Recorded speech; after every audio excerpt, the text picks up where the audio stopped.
The American bishop invited by Meghan Markle to give an address at the royal wedding is to march on the White House against Donald Trump 4 days later. Michael Curry will join a Washington protest over what he calls the president's dangerous leadership. The first African-American to be primate of the Episcopal Church, a U.S. offshoot of the Church of England, he has branded Trump's America First policy a theological heresy for the followers of Christ. And the most Rev. Bishop Curry also blasted crisis of moral and political leadership at the highest levels of our government. Meghan Markle trumps the royals to be crowned the new People's Princess. His invitation comes months after the royal family confirmed Mr. Trump would not be invited to the wedding. Rev. Curry, 65, preached at the ceremony in St. George's Chapel, Windsor. After his invitation was announced, he said, "The love that has brought and will bind Prince Harry and Ms. Meghan Markle together has its source and origin in God, and is the key to life and happiness." Who is Rev. Bishop Curry? Described as a stunning preacher by Archbishop Justin Welby, the 65-year-old certainly grabs your attention. The bishop, from Chicago, has previously backed gay marriage and transgender rights. In his autobiography, he revealed his parents were descended from slaves and sharecroppers. He was ordained as a deacon in June 1978. He became the first black presiding bishop of the Episcopal Church in 2015. The Most Rev. Bishop Michael Curry, primate of the Episcopal Church, gives an address during the wedding of Prince Harry and Meghan Markle. Image, PA. What was his address? Bishop Michael Curry quoted Martin Luther King in his address, including references to civil rights and the power of love. He told guests that they must harness the redemptive power of love in order to right the world's wrongs. He asked guests to think how governments, countries and businesses could change when love is the way. No child would go to bed hungry in such a world as that. Poverty would become history in such a world as that, he said.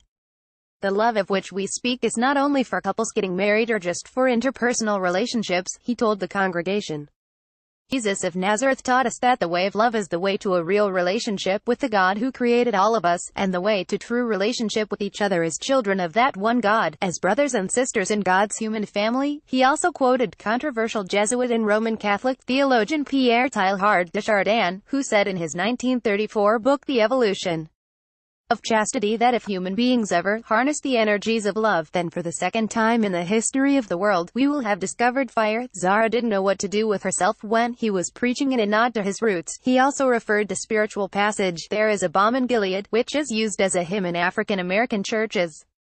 He also quoted St. Paul's letter to the Corinthians, 1 John chapter 4, the Song of Songs, and the work of U.S. theologian Charles Marsh about the civil rights movement. The Song of Songs echoed Lady Jane Fellowes' reading. Why is he marching against Trump?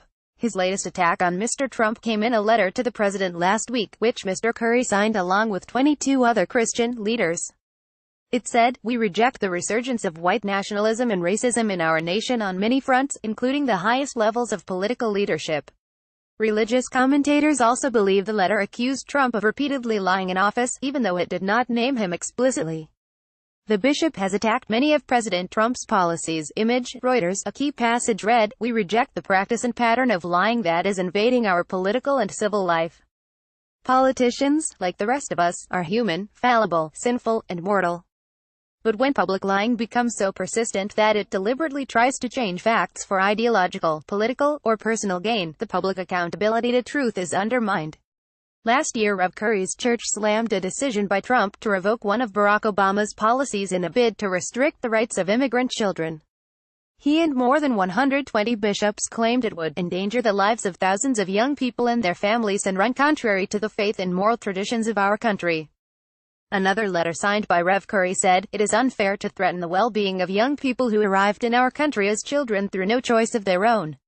The holy man, who is so much admired by 36-year-old Meghan, also took Trump to task after plans to ban transgender people from the military were announced. He said he was compelled to oppose these actions and to affirm the moral principle of equal rights for all persons. Rev. Curry added, "Discrimination based on gender identity or sexual orientation is a violation of the fundamental ideal of equality in America."